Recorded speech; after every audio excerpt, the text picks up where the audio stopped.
This is the new McLaren Artura, and you're probably thinking, what the heck's new about it? Well, this, look, they've made it as a convertible, and this roof actually operates really quickly. Look at that.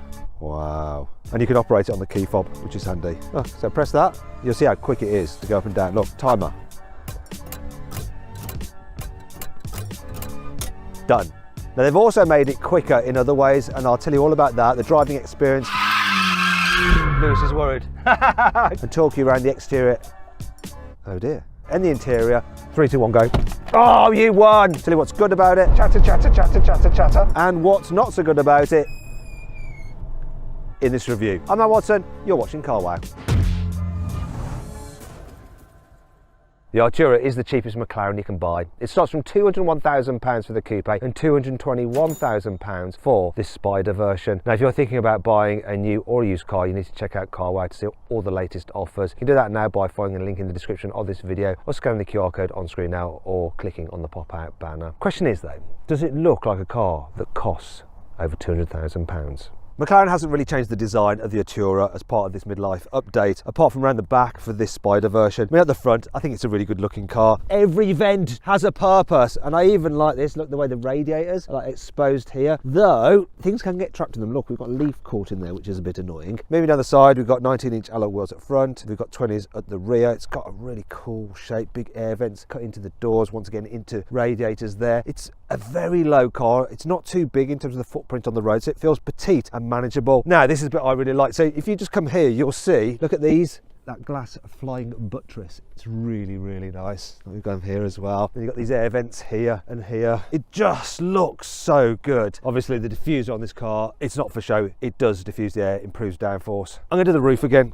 because it is cool as you watch the mechanism operating from here. So, come on, roofie, do your thing. Look at it. And if you come around here, look, see the carbon fibre there? Don't get your hand trapped, Matt. Oh dear, what have I done? It obviously sensed my hand going in there. Oh no. Oh no. Oh no. Oh, let's just go through the cycle. Don't do that. If you get one of these, don't do that. But that's good though, that it sensed there was something in the way. Otherwise it would have damaged the roof. We'll just look at it, we'll just look. Hello. Oh dear. Oh dear. It's not happy.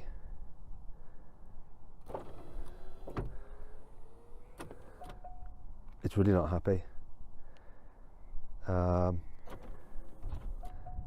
Why is it keeping on stopping?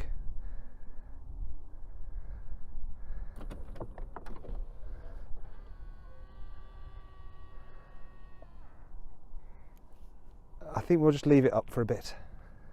As before, the Artura has a 3-litre twin-turbo V6 mated to an electric motor driving the rear wheels by an 8-speed dual-clutch automatic gearbox. However, McLaren has tweaked the engine software so that it now produces 20 more horsepower. So now you're getting 605 horsepower from the engine. That combines with the 95 from the electric motor to give you a total power output of 700 horsepower. Now, they've also updated the exhaust as well. Let's start it up and have a listen to it. Start the engine! You actually have the electric motor acting as a starter motor, that's why it started so quickly. The electric motor also drives the car in reverse, so there's no reverse gear. That keeps the weight down. This is the actual weight of the car, which isn't bad, is it, for a hybrid? Put it into track mode, rev it up. It's pretty noisy. It's not the best sounding, but it's loud. Let's launch it and see how quick it is. Before I launch the car, I want to try the roof, because I want to do it with the roof down. Hopefully it's not broken. Come on, go all the way, go all the way.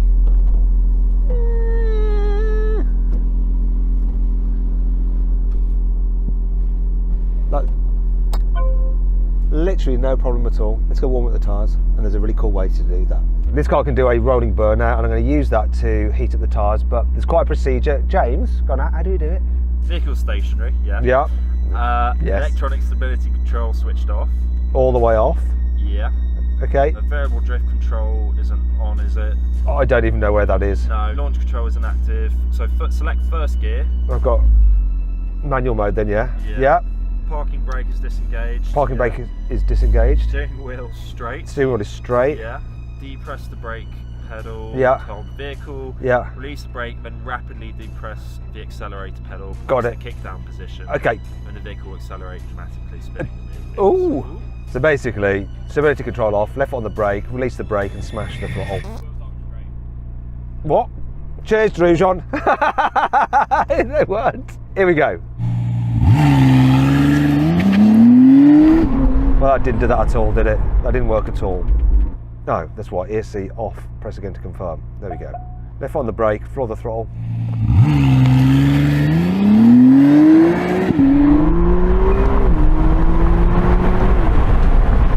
Well, that was bollocks. Didn't do it at all. Just did launch control. Don't get this. There we go. That was it. You gotta get the timing right. Right, here we go. Riding burnout for sure. Left foot on the brake, off the brake. Hold your nerve. There we go.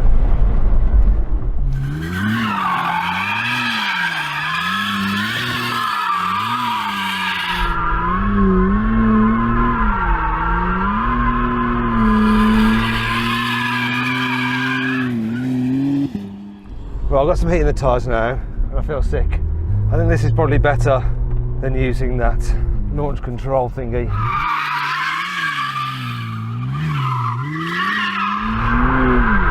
Look, I'm just spinning around in circles like a complete newbie.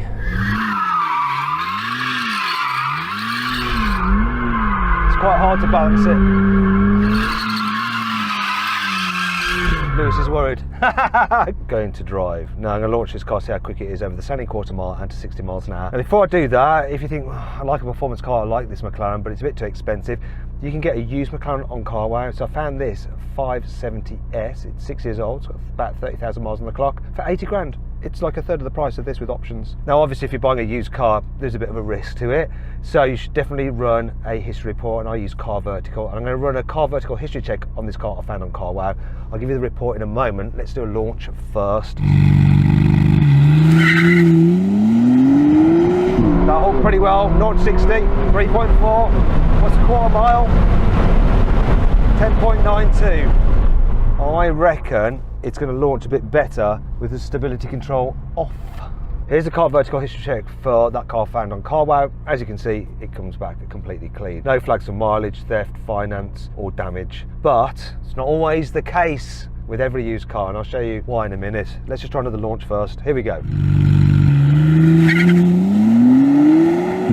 Come on. Yes, 3.21. What's the quarter mile?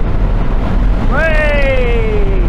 10.74. Yes, what a result. Though this isn't a result. Have a look at this Car Vertical report on another 570S. This one has been flagged for damage, written off and unrepairable. Look at that. We've even got some photos of the damaged car. Now, if you went to see that car and it seemed fine, you ran a Car Vertical history check, you'd know that it wasn't fine, and you can use that to decide whether to walk away from the car or put in a really, really, really low offer on the price. Speaking of a low offer on the price, if you want to save 20% off your Car Vertical report, use the code CARWOW, you get 20% off. CARWOW, remember? Use that. Don't forget to do your Car Vertical history check. To cope with its performance, the Artura is fitted with some beefy brakes. You've got carbon ceramics as standard. You've got 390mm discs at the front, gripped by 6 piston calipers, and 380 discs at the rear, gripped by 4 piston calipers. For this updated Artura, they've changed the brake duct cooling so they stay responsive for longer, apparently. Anyhow, let's just see how good the braking is on this car with a brake test from 100 miles an hour. Right, let's brake test it. Here comes the line.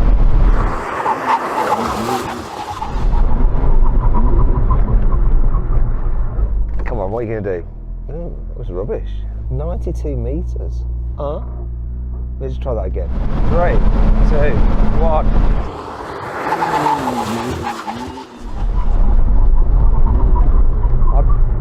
I've got no idea.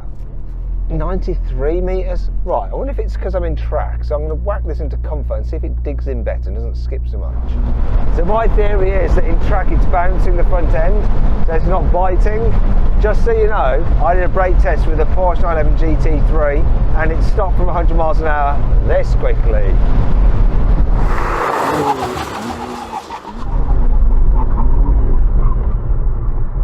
Is that better? Yes it is, it's better.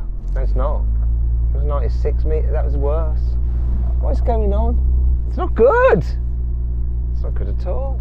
The interior of the Artura is quite small, but it doesn't feel cramped. The driving position is absolutely bang on, and you have electrically operated steering column, and the dials move with the steering column. The steering wheel is nice and thin, and you've got these metallic paddles which feel expensive. Your driver control modes are up here, so this one's for your powertrain. You go between electric, comfort, sport and track, and this one up here is for your suspension, so you can do them separately. You've got your manual mode for the gearbox there, and you've got your stability control switch there as well. You can control things through this display using this little paddle here, and then down here is your indicators and stuff, and this is like your cruise control and your lights. Now the interior design is quite minimalistic. That's because most features are done through this infotainment screen here, such as your climate control, which can be a little bit of a faff when you're going quickly. I'd rather have physical buttons, but it does keep things neat. This screen though is a little bit low def and sluggish to respond. Down here you've got your start button, your drive, neutral and reverse, and your hazard warning light. It's dead simple. And over here we've got some other features such as turning off your lane keeping assist, which is now mandatory on new cars, and some other features as well. And then you've got your door switches and stuff here. Underneath here you have a limited amount of storage with old USB and new USB,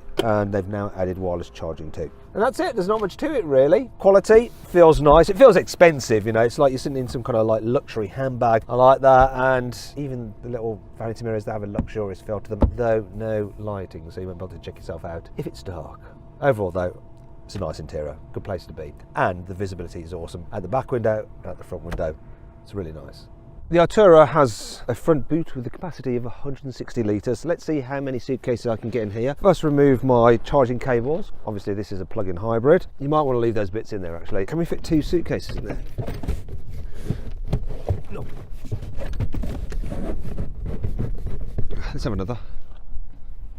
I think we might not. We might not. Oh.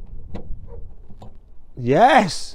That's not bad, is it? Now, if you need a bit more kind of like useful practicality, the new Porsche 911 Turbo S, similar money to this, and obviously you've got the added advantage of having the back seats that you can put some suitcases on. The boot on the Porsche isn't quite so big, but to find out more about that car, click on the pop-out banner up there or scan the QR code on screen now, or find the link in the description of this video to watch that particular video. And that brings me on to 5 annoying things about the new McLaren Artura.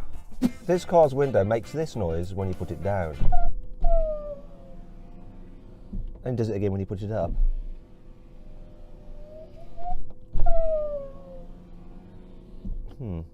The options on this car are insane. So we've got the exterior paint, the interior Napa leather, we've got external details in carbon fibre, forged alloy wheels, we've got wheel finish in dark stealth, brake calipers in orange, vehicle lift system, sports exhaust, exhaust finish in stealth, tonneau in carbon fibre, electrochromatic glazed roof, thermal insulated windscreen, carbon fibre interior pack, power adjusted heated comfort seats with lumbar support, armrest with McLaren branding. Now you probably missed it, but yes, that is your £300 worth of McLaren branding. Looks like a slightly squashed Nike tick. Let's continue. Technology pack, which includes a 12-speaker audio system, 360-degree parking, and driving assist pack, which is adaptive cruise but doesn't have the lane keeping assist. That comes to £65,000. What the f? If it's been raining at night and you've got water like gathered on the roof, when you put the window down, this happens. It just all pours in. Look, it's literally raining in on me. Can you see that? Yeah, there's not very good guttering on the roof. Yeah. So don't do that. And you might be going, well, why are you opening your window? I'll tell you why you're opening your window, because usually those door mirrors will get like misted up with the moisture in the air. And so you have to do that to be able to wipe them off, and then you get covered in water. That's why. You'd think that a high-tech car such as this would have wireless Apple CarPlay, but let me show you something here. I'm going to get my phone. We can see a wire, can't we? What happens if I pull it out? Oh. No wireless Apple CarPlay, no Android Auto. What's that all about in 2025? There's only one cup holder in this car. Look, it's down there. I suppose that does mean that on longer journeys you can have some fun with your passenger by playing a little game of catch the cup holder. So here we go, ready? 3, 2, 1, go. Oh, no, that's me. I won that one. 3, 2, 1, go. Okay, one each. This is a decider. 3, 2, 1, go. Oh, you won! You won! However, that does bring on to 5 good things about this car, because I can use the door bin, and you might think, oh no, well if you use the door bin, then when you lift the door up, your bottle's going to drop out. But they are shaped in such a way that that doesn't happen. Because the doors open upwards, the axle lift system will work with the doors open. You might think, why do you need that? Well, I've got a car with axle lift, and sometimes I have the door open, I try to do the axle lift and it doesn't happen. I think I've pressed it, I get out the car and I realise I've left it for about a week or so with it in the upright position, which is not good for the car. If it's a bit cold or rainy, but you still want to enjoy the sound of the exhaust, don't worry. You don't have to lower the window, you can just lower the back window. So that it squeaks like the driver's window, but anyway. McLaren's reputation for build quality and reliability isn't the best. However, this car comes with a 5-year unlimited mileage warranty and 3 years free servicing. Being a hybrid, this car has decent efficiency. So we're averaging 21.1 miles per gallon and we've been thrashing it. On a cruise, we've had over 30 miles per gallon, and you can actually run it on electric power alone for up to 21 miles with a top speed of 75 miles an hour. Do you know what we should do? We should time it over the standing quarter mile, shouldn't we, in electric power? Let's do that.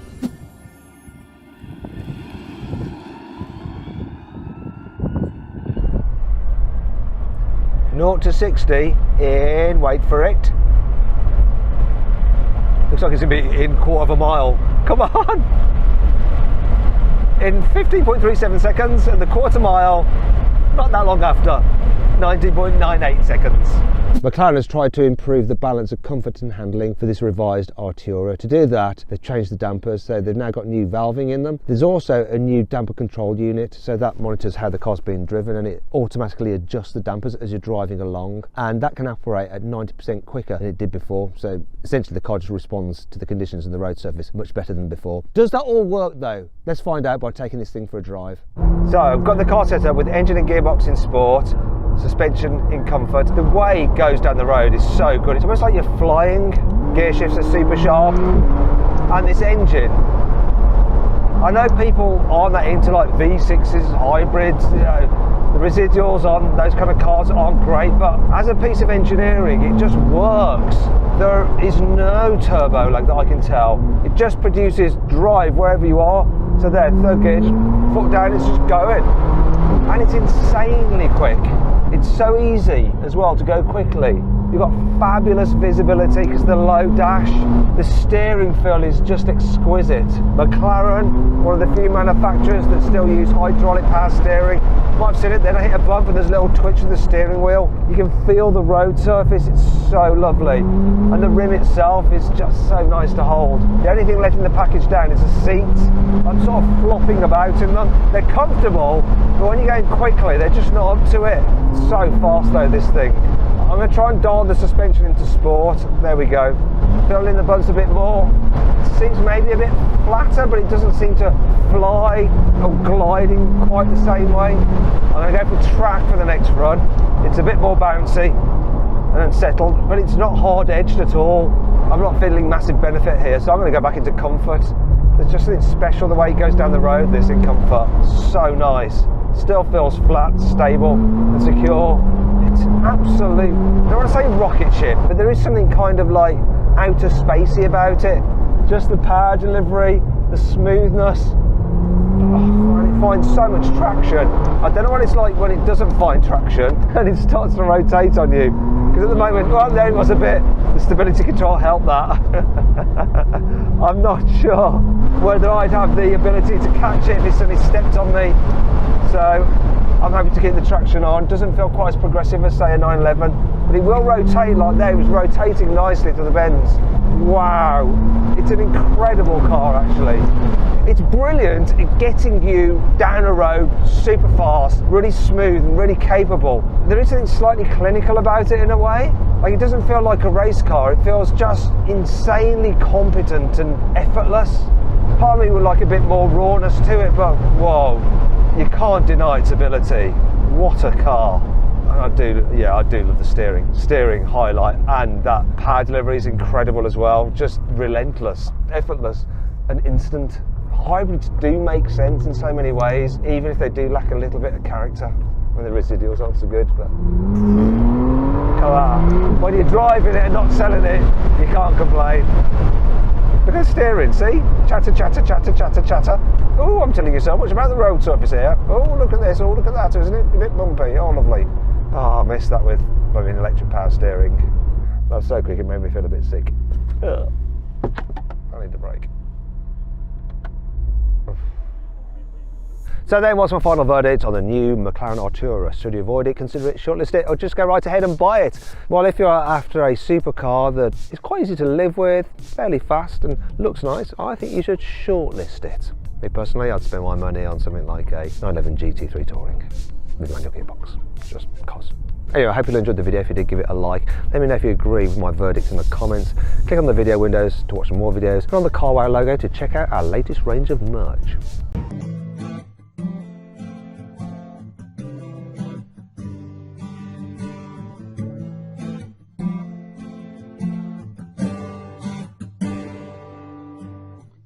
There at the first sight, I never believed. When I saw you for the first time, I changed my mind. Your eyes and your smile are a fantasy. I need